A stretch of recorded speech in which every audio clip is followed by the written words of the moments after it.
welcome to 5% Radio, where it's all about learning like no one else today so you can live like no one else tomorrow. Please be sure to share and subscribe.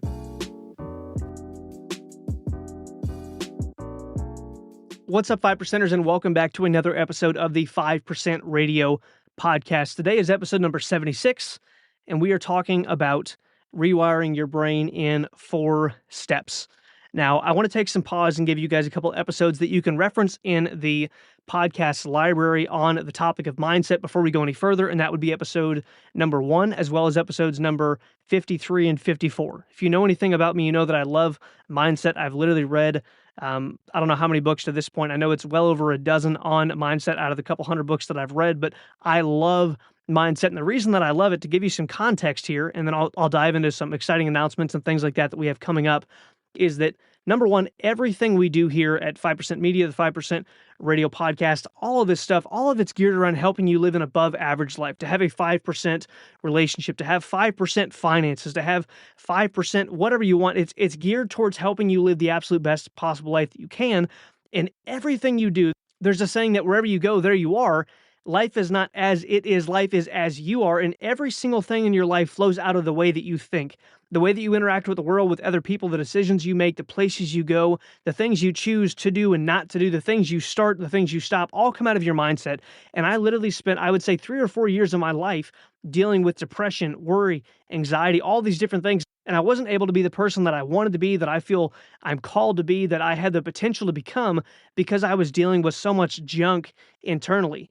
And there's a quote that I want to share, and that's, if you don't pursue excellence, mediocrity will pursue you. And so many people, when it comes to their mindset, they're not pursuing excellence. They're not pursuing growth. They're not pursuing, what can I do to get better? They're not doing it. And because of that, people deal with all kinds of stuff they don't have to deal with. And left to your own devices, you naturally will go negative. You will go down. Your attitude will not be great. You won't wake up in the morning and say, man, today's going to be an awesome day. Let's get after it. Let's do it, whatever it takes. You will look at obstacles, you'll look at fears, you'll look at things that would be kind of, I guess, given as evidence of doubt and disbelief and negativity, and you'll look at those and you'll say, those are the reasons why I can't succeed.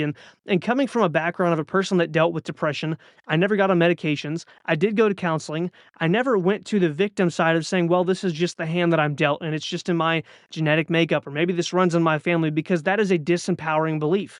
And although it may run in your family, if I take that as evidence that I'll never overcome it, then now I'm stuck.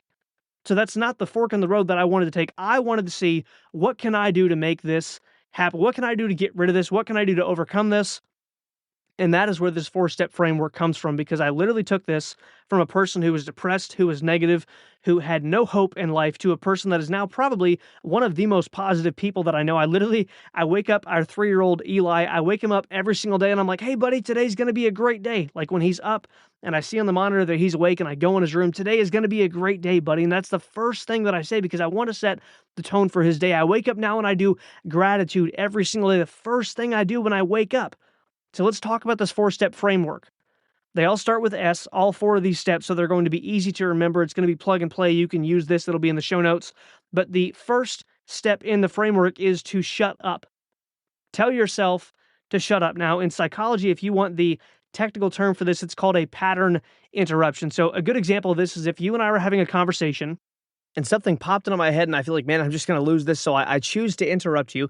That would be a pattern interrupt. You were going in one direction, there was a pattern, there was a conversational flow happening, and I interrupted you. So the way to use this on your own is the exact same thing that you would do if someone was mid-sentence and you either did not want to listen to them and felt like being rude. This is not a people skills tip, by the way. Don't interrupt people. That is bad. But if someone's having a conversation or they're saying something, a great example of this would be someone saying something that's rude, and I'm like, you know what, I'm not going to listen to this anymore, and you cut them off. That is pattern interruption. For your own thoughts, if there's a negative thought going over and over and over again, because usually the way this works is a negative thought comes in, and then it's like, hey, as soon as there's, a foot in the door, it pushes the door all the way open and invites all its friends, like, hey guys, come on in. They're willing to host negative thoughts, and then now this negative downward spiral happens, and it just becomes this cycle that gets worse and worse and worse. And you see this with depression, anxiety, worry. People invite one negative thought, a second one comes in, a third comes in, and then now they're just consumed with kind of this like dark, gloomy cloud over them. So pattern interruption is literally just to cut off your own thoughts. So I'm going to cut off my own thoughts, stop them right in their tracks. And if you want kind of like my personal take on this. I literally will tell myself to shut up, or better yet, I will picture there's a word trying to come into my head, and I got this from a speaker. His name is Bill, but this guy's giving a talk, and he said he literally visualizes there's a word coming into his head, and he cuts off like halfway through the word. Like, so this begins with I'm not going to give example of negative thoughts because I don't even like to speak negative for example, but this begins with a negative sentence that is starting. When you start to do pattern interruption, you wait for the sentence to be over, and then you're like, you know what, I'm going to combat the thought, and I'm going to move on to the second, third, and fourth S that I'll get to here in just a moment. As you get better, you begin to cut it off mid-sentence, and as you get really good at this, you begin to cut it off in the middle of a word, or as soon as you even feel the negative thought starting. So as soon as I feel that conversation in my head taking place, I cut it off immediately, and I move on from the first S, shut up, to the second S. The second S here is going to be called speak the opposite. Now, the way this one works is I'm going to take whatever direction the negative thought was going in, and I'm going to reverse it. So if the negative thought, I'll give a short example, just a dumb example, but if the negative thought was, I'm a bad driver, I'm going to cut it off.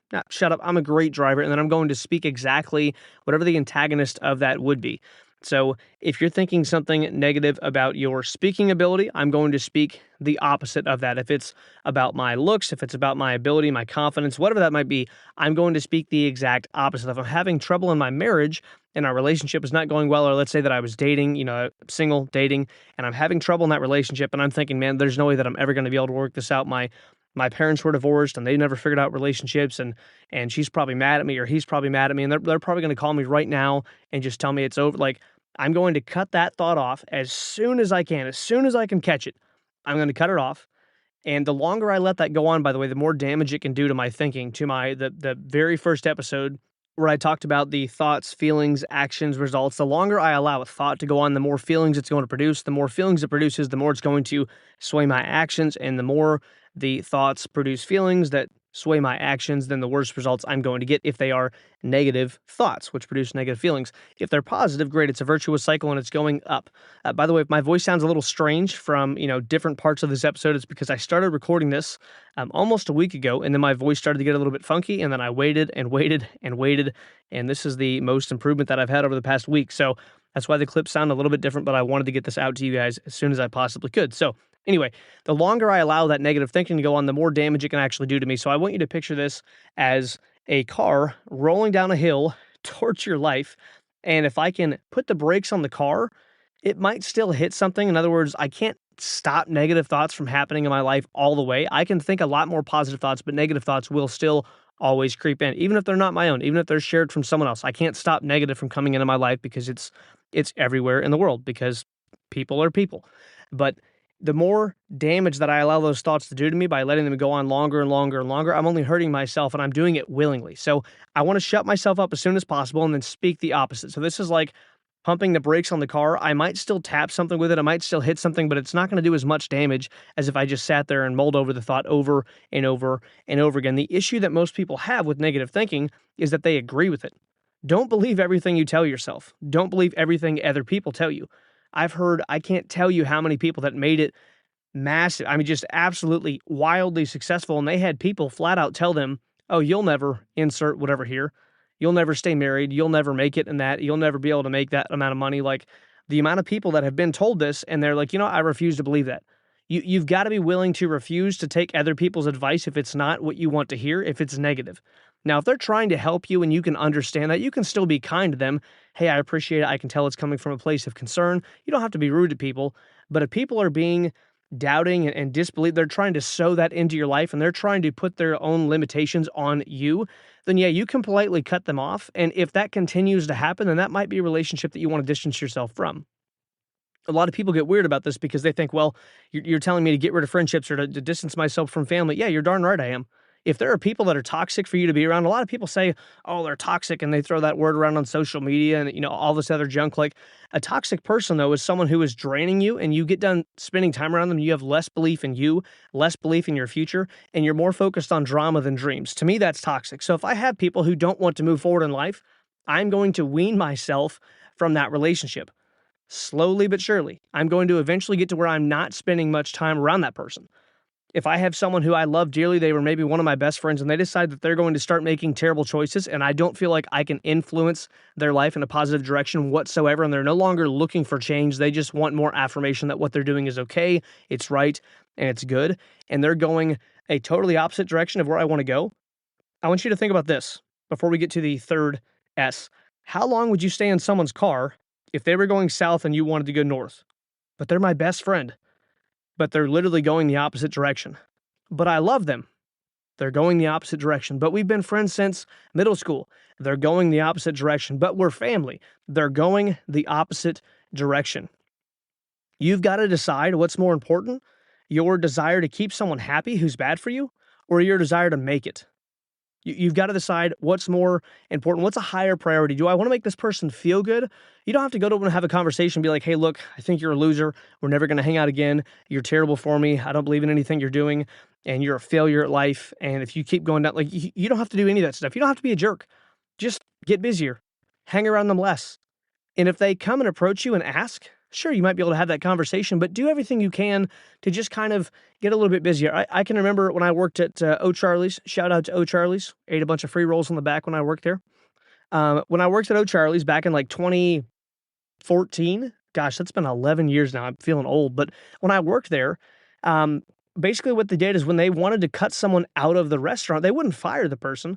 They would just kind of start to cut them out of the schedule. And guess what? I did the exact same thing when I became a manager. If I wanted to get rid of a person, I don't want to have to go through all the paperwork of firing them or giving them medical leave or all this different stuff. I'm just going to not put them on the schedule very much. And if they communicate like, hey, I've got to make this many hours so I can pay these bills, I just would put them on the schedule less and less and less until they kind of took the hint and left. I didn't do it to be a jerk, but if I can't fire you and we don't want you here anymore, then I'm just going to give you less time. Now, luckily, I'm not in corporate America anymore. I'm self-employed at this point, working on getting financially free here in the next 12 to 18 months for sure. I don't have to worry about that. I work with contractors only now. But if I had a team member and they were toxic for the company, I wouldn't keep them on because, well, we love them and we were friends when they started working here and I've known them so long and they have bills. Like, it sucks to be them. I'm going to get rid of them. You have to do the exact same thing with your thinking. If your thinking is not willing to change, which this is changing your thinking, but if there's negative constantly coming in over and over and over, I'm going to tell it to shut up, pattern interrupt, then I will speak the opposite, and then I will move on to the third S, which is so grateful for. So again, all these started with S's, so shut up, speak the opposite, so grateful for. Here's what this looks like. I'll just kind of build on these like Lego blocks. So negative thought comes in, I'm a terrible driver. No, I'm not. I'm a great driver. I'm doing a fantastic job. I'm getting better every single day. I haven't had a ticket in 6 months. Things are going great. That really helped me last time I had to go through that driving course, okay? So I'm going to do whatever I can to build on that positive, to speak exactly opposite of what I'm thinking.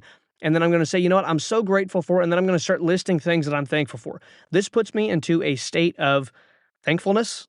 I know, shocker. I'm thankful for this. It puts me into a state of thankfulness. It puts me into a state of genuinely being appreciative of what I have. Instead of focusing on what I don't have, lack, I'm focusing on what I do have. I'm focusing on that I have enough of this thing. I'm focusing on how grateful I am, how genuinely grateful, and I'm feeling deep joy as if I just received something brand new and fresh because I'm realizing, man, this is so great that I have this thing. So I'm not focusing on lack, I'm focusing on abundance. So I go from cutting off a thought, stating the opposite, and then I'm focusing on what's good.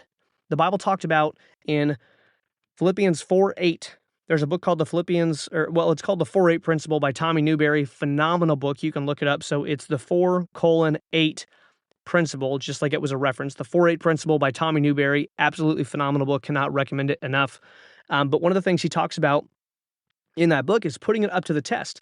Now, the Bible talks about in Philippians 4:8, Paul is writing to a church and he says, finally, brothers, think on these things. And then he goes through whatever's lovely, whatever's beautiful, whatever's whatever's true, whatever's honest. And he goes through this entire list of basically all these great things, whatever's pure. Think on these things. In other words, what he's saying is think about good stuff. Like, don't focus on the bad. There's always going to be bad, but focus on these things. And I want you to ask yourself, if you had like a little screen that you had to pour all of your thoughts through, you've got a picture of your thoughts for the day, and you've got this screen like a strainer, and you pour it through, do all your thoughts pass that test? The thoughts that you allow to happen over and over and over again. Because I'll tell you this much, if you invited me over to your house, which would be weird because we probably don't know each other at this point, but if you invited me over to your house and I just started talking all kinds of smack to your wife or your husband or your kids, and this place is hideous, and I hate what you've done with the place. The pictures are terrible. Your floor's ugly. This dinner's this garbage. Like, man, how do you live here? Like, how long would you allow me to do that before you were like, you know what? You need to leave. Probably not very long. Now, I would never do that. Another example of a thing that I would never do, but that you would quickly kick someone out of your house for.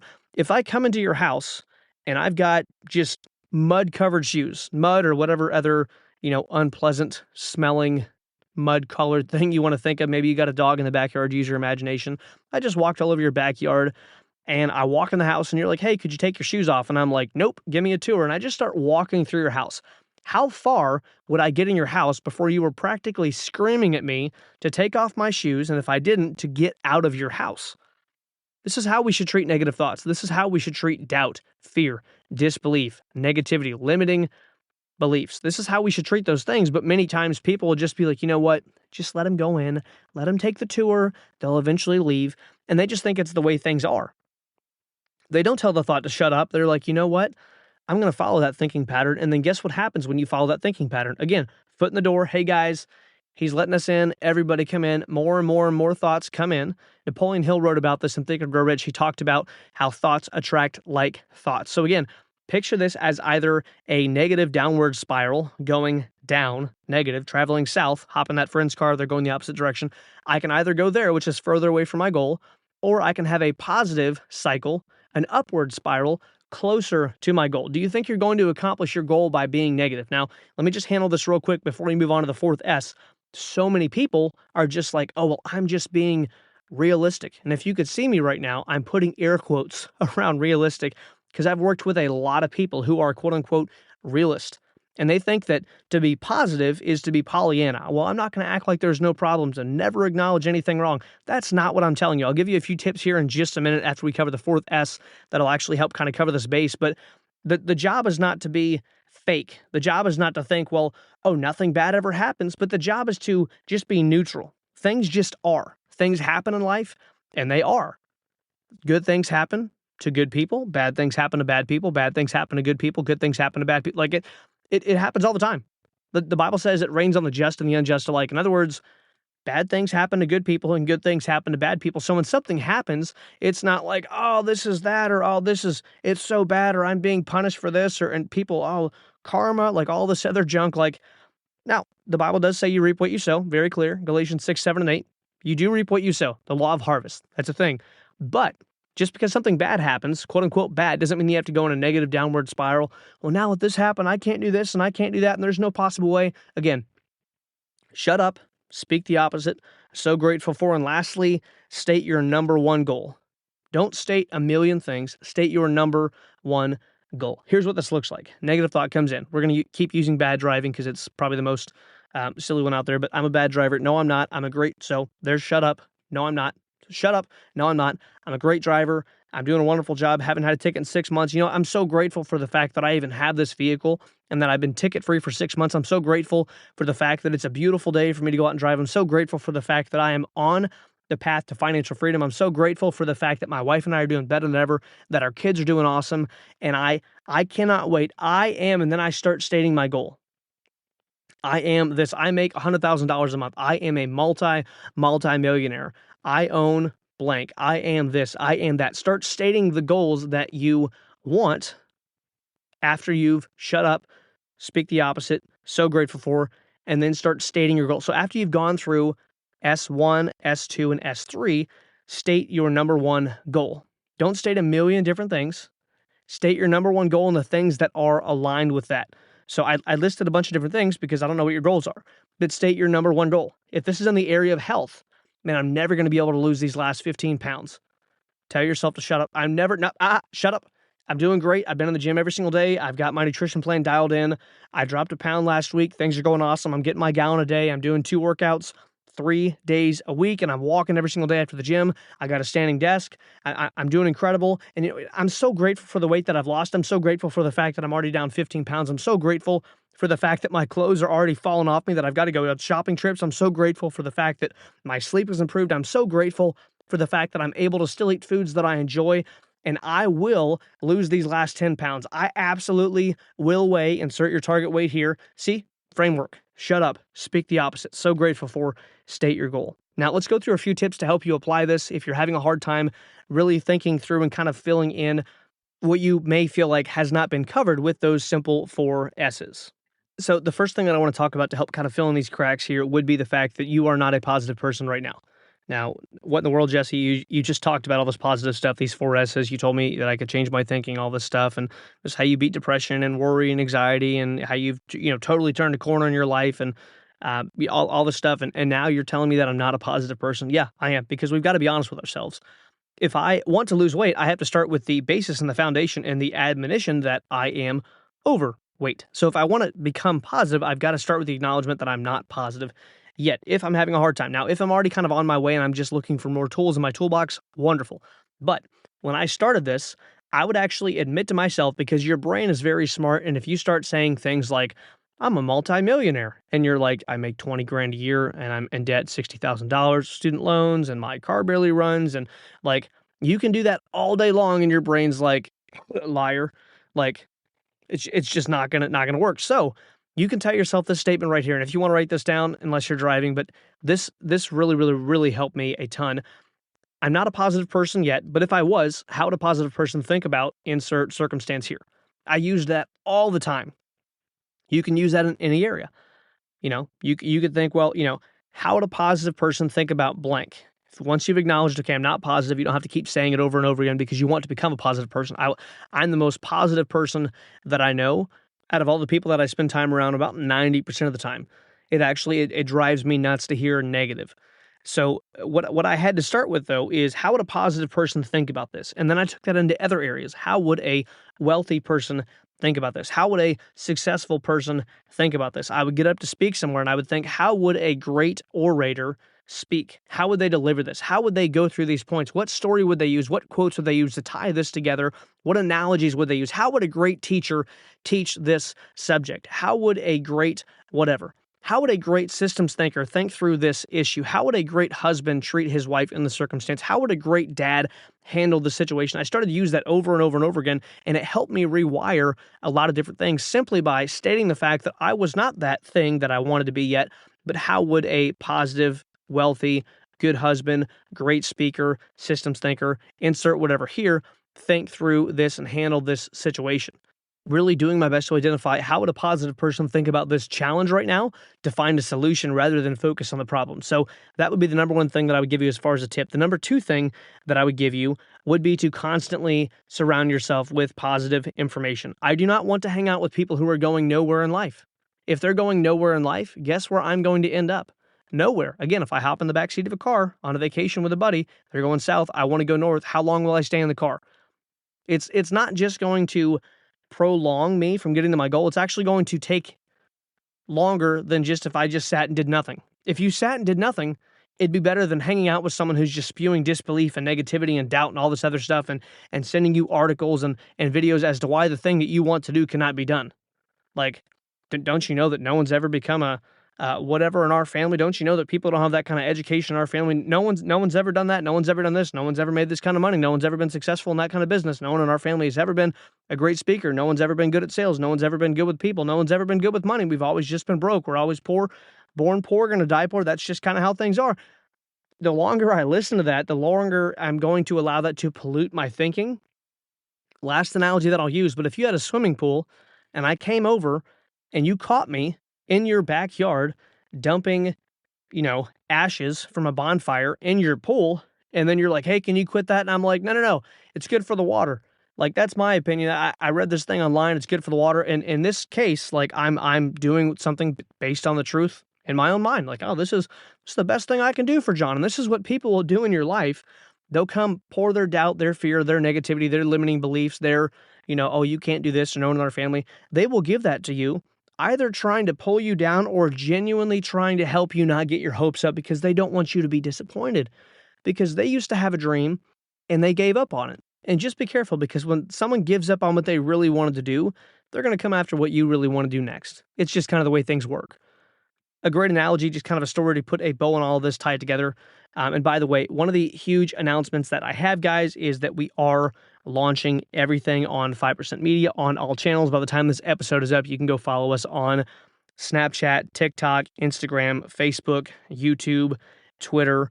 All those platforms will be posting regular content, shorts, videos, eventually long form content of me going through different graphs and charts. And that might sound like, oh, graphs and charts, like, dude, come on. But I'll be posting a lot of different stuff, and I'll also be sharing more personal updates, videos of whiteboards, and then I'm also going to be starting some different stuff on the podcast that I will kind of tease and make announcements for in the next coming episodes. But super excited for just kind of what is coming with all of that, and I cannot wait to see exactly what kind of following we can amass for people looking for this type of content on all the other platforms, because I know there are more people looking to live a 5% life, looking to get financially free, looking to have excellence in their life, which we have lost in this country, over just the 95% average and ordinary. Yeah, we're doing pretty good. Things are going okay. Like, I know there's more of you out there. So 5%ers, tribe, crowd, guys, listening to this content on the podcast, give us a follow, share the content, get other people plugged into this sort of media rather than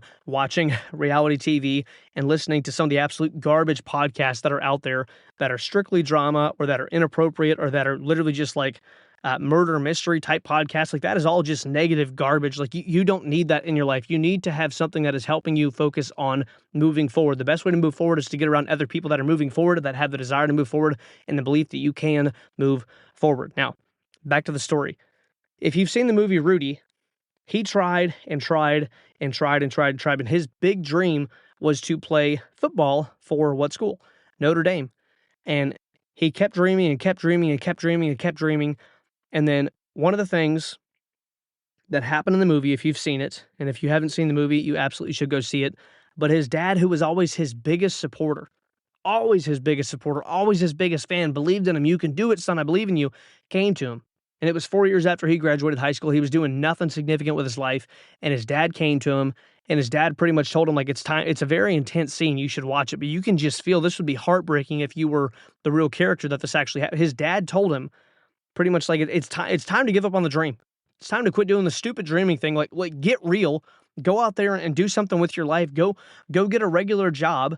Not that he didn't have a job, but go get a job and just forget about this.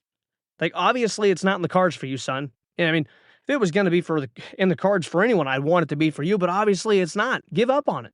Now, his dad was his greatest cheerleader, and I've had people in my life that are phenomenal cheerleaders. They've always believed in me. They've always supported me. They supported me when I did this, supported me when I did that. They bought this product when I sold table knives and, right out of high school, and they were helpful. And when I started the business, they're like, oh, that's great. And then those same people sometimes will come back around, and they're not trying to be mean, but eventually, if they don't see that you've made it to what they kind of like the timeline that they thought that you should have made it within.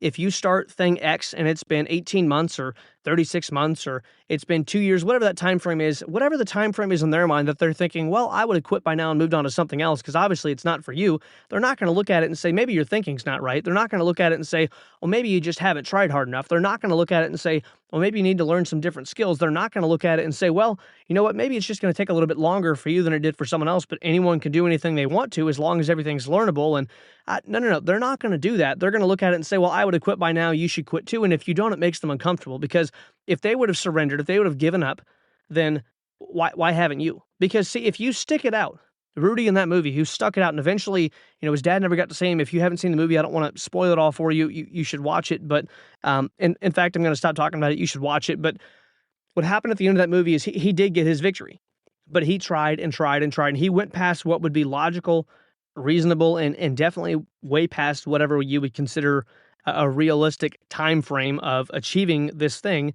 He went way, way, way past that, and he was willing to be irrational, illogical. He was willing to do whatever it took. And I just want to ask you this, when it comes to your mindset, if you're not going to fix it today, when are you going to fix it? If you're not going to turn it around, do pattern interruption, tell yourself to shut up, speak the opposite, actually state what you want.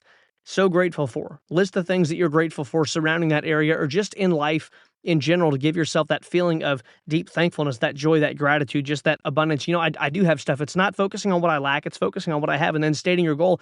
If you're not going to do that for yourself, who's going to do it for you? And if you're not going to start it today, when are you going to start it?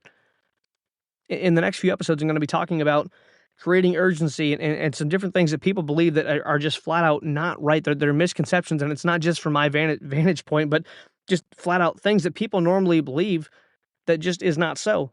And then I want to kind of tie that all together with, going through a summary of a book that I'm currently reading. And I just cannot wait for episodes 77, 78, 79, 80, and beyond, all the stuff that's coming on the podcast, all the stuff that's rolling out the 5% Media. I can't wait to help you guys with these different vehicles of helping you move forward in your mindset and all of your areas that you're working towards in your goals. But when are you going to do it?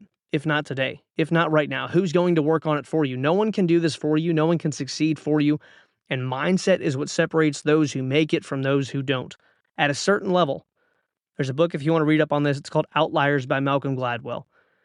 There's a certain level of work ethic that people have put in, a certain number of hours, a certain amount of diligent practice, meaning you are pushing right up against the lid of your potential. There's a certain amount of that type of work that you can put in, and at a certain level, talent does not matter at all. Now, I'm 5'3.5". Could I play in the NFL if I just believed hard enough and had the right mindset? No. You've got to know your limitations. But outside of your size, and if you want to be the world's greatest singer and you can't carry a tune in the bucket no matter how many vocal lessons you have, you might want to find something else. But generally speaking, you can do, be, and have anything you want to do as long as it is a learnable skill, as long as it is a process. You can learn that thing. So anyway, guys, hopefully this was helpful. If you have not seen the movie Rudy, go watch the movie. If you have not followed us across all social media platforms, go do that now. I cannot wait to talk to you in episode 77. Huge announcement there as well. And I will talk to you in the next episode.